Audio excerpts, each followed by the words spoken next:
स्वागत है आप सभी का गणित शास्त्र में। आज हम लोग सीखेंगे कि साइन ax फंक्शन और cos ax फंक्शन का पर्टिकुलर इंटीग्रल कैसे निकालते हैं। पिछले वीडियोस में जो आपने देखा है उसमें हमने सिखाया है कि अगर हमारा दिया गया function e to the power ax type का हो तो उसका पर्टिकुलर इंटीग्रल कैसे निकालते हैं। जो लोग नहीं देखे होंगे वो पीछे का वीडियो जरूर देख लेंगे, तभी समझ में आएगा ये, क्योंकि ये कंटिन्यूअस प्रोसेस है। अगर आप लगातार नहीं पढ़ रहे हैं, ब्रेक हो रहा है, क्योंकि इस प्रॉब्लम में फिर पीछे वाला यूज होगा, उस पीछे वाले में उसके पीछे वाला यूज होगा, यानी कि आपको कंटिन्यूअसली पढ़ना ही है। तो आइए सीखते हैं कि कैसे। अगर आपका ये केस सेकंड कहलाएगा हमारा, वहां पे हम केस फर्स्ट पढ़े थे जहां पे Q X E to the power A X था, लेकिन अब हम पढ़ेंगे यदि दिया गया फंक्शन साइन ए एक्स और कॉस ए एक्स के फॉर्मेट में हो तो हम इस तरीके के दिए गए क्यू एक्स फंक्शन का पर्टिकुलर इंटीग्रल कैसे निकालेंगे। देखिए, पर्टिकुलर इंटीग्रल निकालने के लिए हमारे पास एक ही फॉर्मूला है, 1/fd इंटू क्यू एक्स, और 1/fd इंटू क्यू एक्स है तो क्यू एक्स की हम लोग वैल्यू यहां रख देंगे, साइन ए एक्स और कॉस ए एक्स। फिर से क्या करेंगे, हमारा सबसे पहला टारगेट है कि एफ डी क्या है, एक पॉलिनोमियल। भाई अगर क्यूबिक पॉलिनोमियल हो तो उसमें स्क्वायर का टर्म आएगा, लीनियर भी आ सकता है। तो आपको आइडेंटिफाई करना है वेयर इज डी स्क्वायर। क्या आइडेंटिफाई करना है कि डी स्क्वायर कहां है। आपको इस एफ डी में किसको खोजना है, डी स्क्वायर को खोजना है।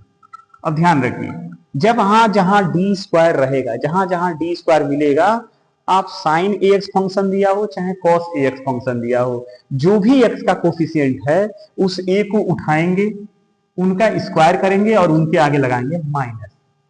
ये नहीं कि माइनस लगा के स्क्वायर करें, आप एग्जाम में गलती कर देंगे। इसलिए आप ये ध्यान रखेंगे, वो नंबर उठाएंगे, उनका स्क्वायर करेंगे और उनके आगे क्या लगा लेंगे, माइनस साइन। और जहां जहां प्रॉब्लम में डी स्क्वायर रहेगा वहां पर हम उसे लिया करके रख देंगे। ठीक है, और ये बन जाएंगे साइन ए एक्स और कॉस ए एक्स। ऐसा हो सकता है, देखिए ध्यान से, ऐसा हो सकता है कि डी स्क्वायर रखने के बाद से डी पूरी तरीके से इलिमिनेट हो जाए। मान लीजिए कि आपके पास दिया गया फंक्शन डी स्क्वायर प्लस 1 है और उसमें अगर आप ये माइनस ए स्क्वायर भर देते हैं तो वहां से डी स्क्वायर गायब हो जाएगा, लेकिन D square plus 2d plus 5 है और वहां पे डी स्क्वायर भरेंगे तो डी बचा रहेगा। अभी मैं प्रॉब्लम के माध्यम से उसको समझाऊंगा कि उस केस में डी स्क्वायर बचा रहेगा। जैसे मान लीजिए कि 1/fd में D square plus 2d plus 1 है और यहाँ पे लिखा e to the power 2x, तो हम इनकी जगह पर ले आके भर दिए स्क्वायर के, ये तो 4 और उसके आगे लगा दे माइनस, डी स्क्वायर की जगह पर रख दिए। तो ये बचा है कि नहीं बचा है, देखिए डी खत्म नहीं ना होगा। तो जब डी खत्म नहीं होगा तो आपको क्या करना है, ये बन जाएंगे 2d minus 3 e to the power 2x। अब आपको करना है रेशनलाइज करके डी स्क्वायर लाना है, यानी ऊपर गुणा कर दीजिए 2d प्लस 3 का और नीचे 2d प्लस 3 का, 2d प्लस 3 का e टू द पावर। ये a minus B into A plus B, फिर से गुणा करेंगे तो a square minus B square, फिर डी स्क्वायर आएगा और वहां पे रखेंगे तो ये नीचे से इलिमिनेट हो जाएगा, ऊपर डिफरेंशिएशन जैसा काम कर देगा डी बाई डी एक्स। तो आप ऐसे सॉल्व कर सकते हैं, लेकिन पहले प्रोसेस समझिए। ये तो बीच का खेला है जो आपको मैंने दिखाया। अब ये पी आई हो गया, देखिए ये पी आई निकल गया, लेकिन कब, अगर एफ में ए स्क्वायर हम रख रहे हैं माइनस ए स्क्वायर और ये जीरो ना हो तब तब ये पी स्क्वायर, तब ये एफ डी है। और अगर जीरो हो गया तो, अगर जीरो हो गया तो फिर से हम वही पुराना वाला अपना काम करेंगे कि लिख देंगे इफ, यदि एफ में हम माइनस ए स्क्वायर रखें और वो जीरो हो गया तो जो हमारा पी आई होगा वो 1 फिर हम यहां पहुंचेंगे सीधा, ऊपर पहले इस जो भी वेरिएबल काम कर रहा होगा उसका मल्टीप्लाई कर देंगे, नीचे डी के रिस्पेक्ट में इसको डिफरेंशिएट कर देंगे, साइन ए एक्स या कॉस ए एक्स को ऐसे ही लिख देंगे और फिर से अपने दिए गए प्रॉब्लम में डी स्क्वायर को आइडेंटिफाई करेंगे कि कहां कहां डी स्क्वायर है, और जहां जहां डी स्क्वायर रहेगा फिर से आप x के कोफिशिएंट a का स्क्वायर करके उसमें माइनस लगा के डी स्क्वायर की जगह पे रख देंगे, डी स्क्वायर की जगह पे रख देंगे। और इस तरीके से ये पर्टिकुलर इंटीग्रल निकल के आपके सामने आ जाएगा।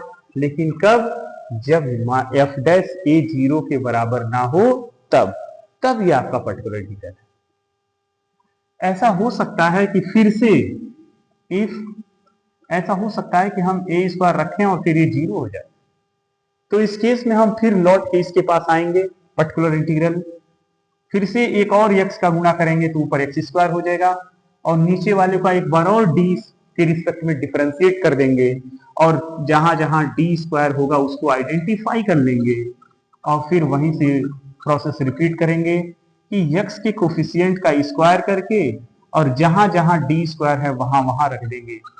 लेकिन ये हमारा पार्टिकुलर इंटीग्रल कब होगा, जब f में डबल डैश a स्क्वायर रखने पे 0 के बराबर ना हो तब। तो ये हमारा पार्टिकुलर इंटीग्रल है, और अगर गलती से इसके बाद भी ये 0 हो गया तो कंटिन्यू दिस वे, इस तरीके से हम प्रोसेस को कंटिन्यू करते रहेंगे। एक बार फिर समझ लीजिए ध्यान से, आपको ऐसा फंक्शन दिया जाएगा sin x और cos x, आप पर्टिकुलर इंटीग्रल इस तरीके से निकाल लेंगे। निकालने के बाद 1/fd into sine x into cos x रहेगा।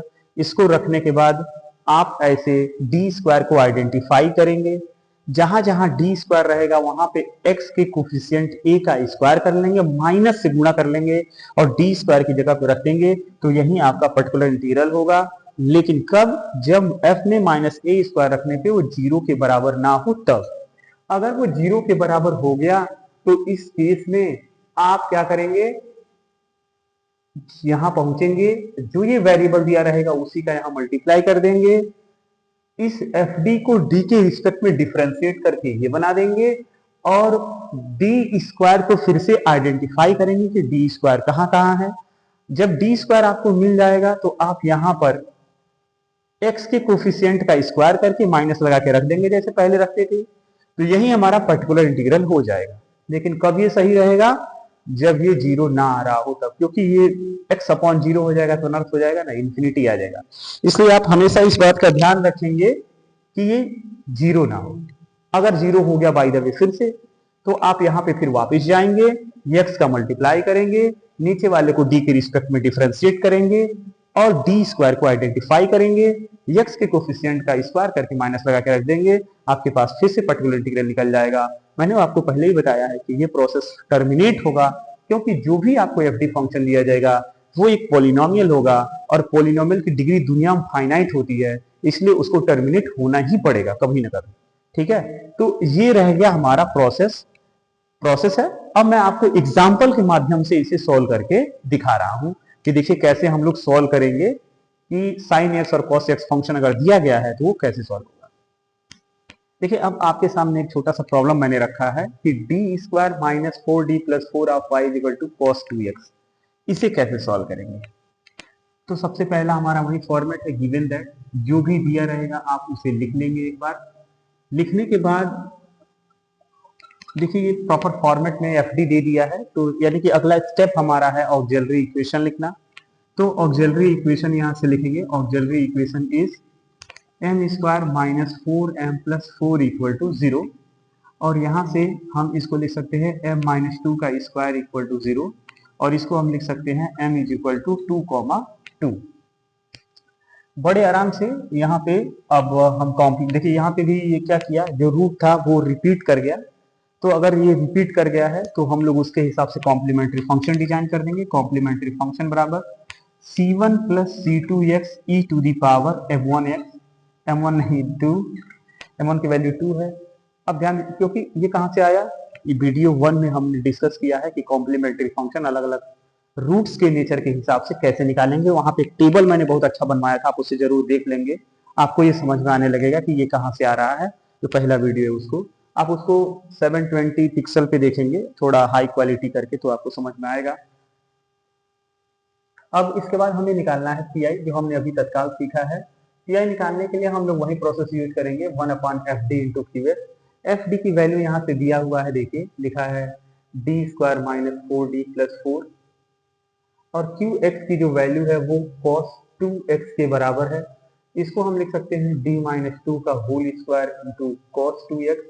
और इस तरीके से देखिए अब हम क्या करेंगे, यहाँ पे हमने आपको बताया था कि जहां जहां डी स्क्वायर है, थोड़ा इसको हटा देते हैं, हमने कहा था कि जहां भी डी स्क्वायर है, देखिए यहाँ पे डी स्क्वायर यहाँ है लेकिन यहाँ नहीं है, तो यहाँ पे 2 का स्क्वायर करें कितना आएगा 4 आने के बाद से क्या करेंगे, उसे माइनस का मल्टीप्लाई कर देंगे और कहाँ रख देंगे, यहाँ डी स्क्वायर की जगह पे रख देंगे, तो यहाँ से आ जाएगा cos 2x upon minus 4d plus 4।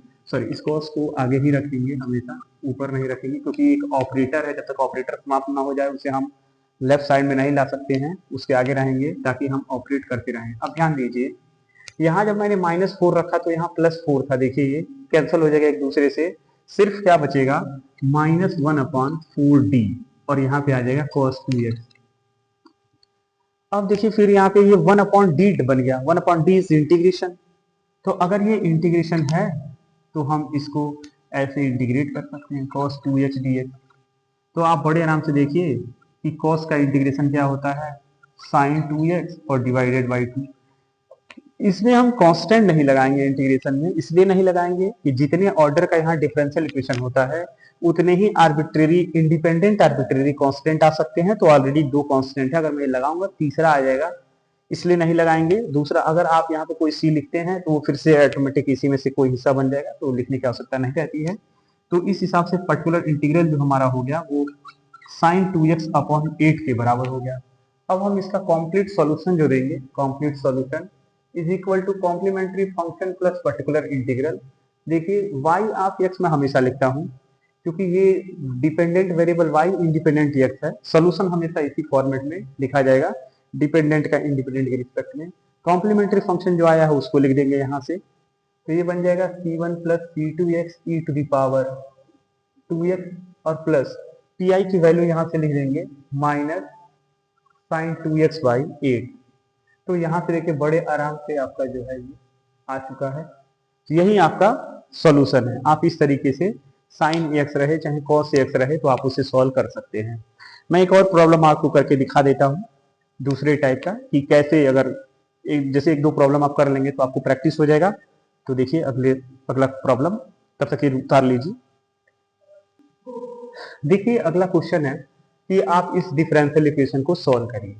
थोड़ा सा मैंने होमवर्क कर दिया है, देखिए कैसे मैंने लिख दिया, गिवन दैट मैंने क्या किया, थोड़ा टेक्निक समझिए। यहाँ पे 2 फंक्शन लिया, पहला e to the power x और दूसरा cos x, ताकि केस 1 की भी स्टडी हो जाए और केस 2 की भी स्टडी हो जाए सिंगल प्रॉब्लम से। मैंने क्या किया, डिफरेंशियल इक्वेशन लिख दिया, लिखने के बाद से इसको स्टैंडर्ड फॉर्मेट में कर लिया। स्टैंडर्ड फॉर्मेट में करने के बाद हमने ऑक्सिलरी इक्वेशन लिखा और फैक्टराइजेशन भी कर लिया। ये फैक्टराइजेशन चूंकि क्लास 10 का है, आप बड़े आराम से कर सकते हैं, कॉमन वन लेकर के, तो बताने की आवश्यकता नहीं है, ठीक है। कैलकुलेटर भी आपका एक काम कर देगा, अगर आपको कोई दिक्कत लग रहा है तो आप कैलकुलेटर में वैल्यू भरिएगा और सीधे नीचे रूट लिख दीजिएगा। रूट के नेचर के हिसाब से लेक्चर 1 में हमने बताया कि कॉम्प्लीमेंट्री फंक्शन कैसे निकालना है, वहां से पढ़ के कॉम्प्लीमेंट्री फंक्शन लिख दीजिएगा। That's all. अगर आपके पास कैलकुलेटर है तो ये कभी गलत नहीं होगा, और आप थोड़ा इस्तेमाल किया भी करिए। तो यहाँ से अगर हम वैल्यू देंगे, ये 0 के बराबर होगा तो m की वैल्यू 1, और दूसरा ये है तो यहाँ से आ जाएगा, और यहाँ से m की वैल्यू हम लिख सकते हैं -b plus minus b square यानी कि 4 माइनस 4ac/2a। देखिए तो यहाँ से m की वैल्यू हम कैसे कैसे निकाल लेंगे, m की वैल्यू यहाँ से हमारा पहला तो 1 हो ही चुका है, और दूसरे m की वैल्यू यहाँ से आ जाएगी। देखिए माइनस माइनस प्लस हो जाएगा, 2 से डिवाइड कर देंगे, कितना आ जाएगा, एक बार लिख देते हैं, 2 प्लस माइनस, अब 4 2 जा 8, अब 4 माइनस 8 कितना आएगा, -4। तो इसको हम लिख सकते हैं 2i/2। अलग अलग भाग दे देंगे तो देखिए अब m की 3 वैल्यू आपके सामने एकदम आ गई हैं, 1 प्लस माइनस है, देखिए 2 और ये भी कट जाएगा एक एक बार में, तो 1 प्लस है, देखिए 3 वैल्यू हो गई, एक ये 2 ये। तो इस तरीके से जो कॉम्प्लीमेंट्री फंक्शन आएगा वो किसके बराबर होगा, c1 e to the power x c2। देखिए कॉम्प्लेक्स के लिए क्या लिखते हैं, अल्फा की वैल्यू 1 है और बीटा की वैल्यू 1 है, तो c2 cos beta x, c3 sin beta x e to the power alpha x। इसमें आपको कोई दिक्कत नहीं है। अब हमें सीखना पर्टिकुलर इंटीग्रल, जिसके लिए मैंने आपको पढ़ाया particular integral 1/fd into qx। और यहाँ से देखिए fd की वैल्यू क्या है, fd एग्री की ये लिखा हुआ है dq minus 3d square plus 4d minus 2, और qx की वैल्यू है e to the power x plus cos x। अब ये दोनों पे अलग अलग जाएगा, ये दोनों पे अलग अलग जाएगा तो कैसा बन जाएगा, 1/dq minus 3d square plus 4d और minus 2 e to the power x plus 1/dq minus 3d square plus 4d और माइनस 2, और यहाँ पे आ जाएगा cos x। देखिए इसमें हमने आपको बताया था कि यहाँ x का जो कोफिशिएंट है उसको यहाँ रखिए, तो 1 माइनस 3 प्लस 4 माइनस 2। तो देखिए यहाँ से गड़बड़ी होगी, 4 और 1 5 और 3 और 2 5 केस फेल। तो केस फेल हो जाएगा, तो हमने आपको सिखाया था, फिर हम लोग क्या करेंगे, यहाँ x का गुणा कर देंगे और नीचे वालों को एक बार डिफरेंशिएट कर देंगे विद रिस्पेक्ट टू d, तो बड़े आराम से ये इस टाइप से आ जाएंगे e⁻x। फिर अगले स्टेप में क्या था यहाँ पे कि जहां जहां डी स्क्वायर रहेगा वहां x के कोफिशिएंट का स्क्वायर करेंगे। x कोफिशिएंट क्या है 1, 1 का स्क्वायर क्या आएगा 1, उसके आगे माइनस लगाएंगे तो क्या आएगा -1। तो जहां जहां डी स्क्वायर है, देखिए अब डी क्यू है तो डी क्यू को हम लिख सकते हैं ना डी स्क्वायर इंटू डी, और डी स्क्वायर के क्या लगाना माइनस, तो क्या आ जाएगा -d, यानी डी क्यू क्या बन गया है -d -3, फिर इसके आगे डी स्क्वायर जब क्या आएगा -+4d-2 इंटू cos। अब देखिए यहाँ तक, अब इसको थोड़ा एक बार और लिख देते हैं, सॉल्व कर लेते हैं छोटा सा x अपॉन, अब यहाँ 1 रख दीजिए, देखिए 3 - 6 और +4 e⁻x प्लस, इसको भी सॉल्व कर लेते हैं 1 अपॉन, यहाँ देखिए 4d और -d कितना आ जाएगा 3d, माइनस माइनस प्लस यानी कि +3 और -2 कितना आ जाएगा +1 cos x, यानी कि 3d, इसको ऐड करिए तो 3d और यहां से आ गया माइनस में +3 -2 यानी +1, तो ये आ गया। अभी डी खत्म नहीं हुआ है तो ऊपर नीचे मल्टीप्लाई कर लेंगे, थोड़ा हटा देते हैं इसको, ये जगह हो जाए, तो अब इसको हम यहाँ लिख देते हैं 4 और 3 7, 7 - 6 यानी कि 1, डिवाइड 1 से करना है तो लिखना नहीं है, प्लस, अब ऊपर नीचे मल्टीप्लाई कर देते हैं 3d - 1 upon 3d + 1 into 3d - 1 से, और यहाँ पे है cos x। देखिए ये जो नीचे रहेगा ना, इसी का सिंबल बदल के ऊपर नीचे हमें गुणा कर देना है, ठीक। तो ये पहला तो सॉल्व हो चुका है, दूसरा आ गया 3d - 1 और ये 3 3 जा 9d² - 1 cos x। अब हम क्या करेंगे x e⁻x प्लस 3d - 1 यहाँ है अपॉन d² जब फिर से -1 रखेंगे, देखिए ऐसे यहाँ पे cos x बना हुआ है, तो नीचे जब हम सॉल्व करेंगे अब तो 3d - 1 into cos x upon, देखिए 9 में -1 गुणा करेंगे तो -9 और 1 -10 हो जाएगा -10। अब ये cos x एक बार इनके पास आएगा एक बार इनके पास जाएगा, मल्टीप्लाई होगा, तो d मतलब क्या है डेरिवेटिव, यानी अगर हम इसको ऐसे लिखें x e⁻x -1/10 तो यहाँ पे आ जाएगा 3, और d का मतलब है d/dx cos x, और यहाँ पे मल्टीप्लाई होगा तो केवल रह जाएगा cos x, ठीक है। इसको हम लिख सकते हैं e⁻x -1/10, और cos का डेरिवेटिव क्या होता है माइनस साइन, तो 3 sin x और माइनस cos x। देखिए दोनों में ही यहाँ माइनस है, इस माइनस को अगर हम बाहर निकाल लें तो ये हमारा आ जाएगा particular integral 3 sin x plus cos x upon में 10। अब हमें लिखना है कंप्लीट सोल्यूशन, तो कंप्लीट सोल्यूशन लिखने के लिए हम लोग क्या लिखते हैं, complete solution is equal to complementary function plus particular integral. तो यहाँ पे y आ गया, कॉम्प्लीमेंट्री फंक्शन क्या है, इसी को छाप दीजिए, c1 e⁻x, c2 cos x, c3 sin x into e⁻x और प्लस पर्टिकुलर इंटीग्रल, यानी कि x e⁻x और प्लस 3 sin x और प्लस cos x और अपॉन में 10। तो ये जो आपका एक्सप्रेशन आया यही हमारे दिए गए डिफरेंशियल इक्वेशन का सॉल्यूशन है। तो आप बड़े आराम से इसको सॉल्व कर सकते हैं, और मैंने आपको टेक्निक सिखाया जो मैंने वीडियो 1 में भी पढ़ाया था e⁻ax, जो भी पढ़ाया इसके पहले लेक्चर 2 में। लेक्चर 3 में भी आपने देखा कि मैंने कैसे पूरा एक्सप्लेन किया कि अगर e⁻x हो, sin x हो, cos x हो तो हम लोग कैसे सॉल्व करेंगे। अगला जो हमारा टॉपिक होगा वो होगा कि अगर दिया गया qx फंक्शन x⁻n के टाइप का हो तो उसे कैसे सॉल्व करेंगे। उसे देखने के लिए अगले वीडियो में मैं एक्सप्लेन करूंगा, तो वहां से आप देख सकते हैं। पीछे का पूरा वीडियो देख करके आप कंटिन्यू कर लीजिए ताकि आपके दिमाग में बैठ जाए हाउ वी कैन कंटिन्यू। चलिए ठीक है, wish you all the best, very very thank you, we can meet in the next video.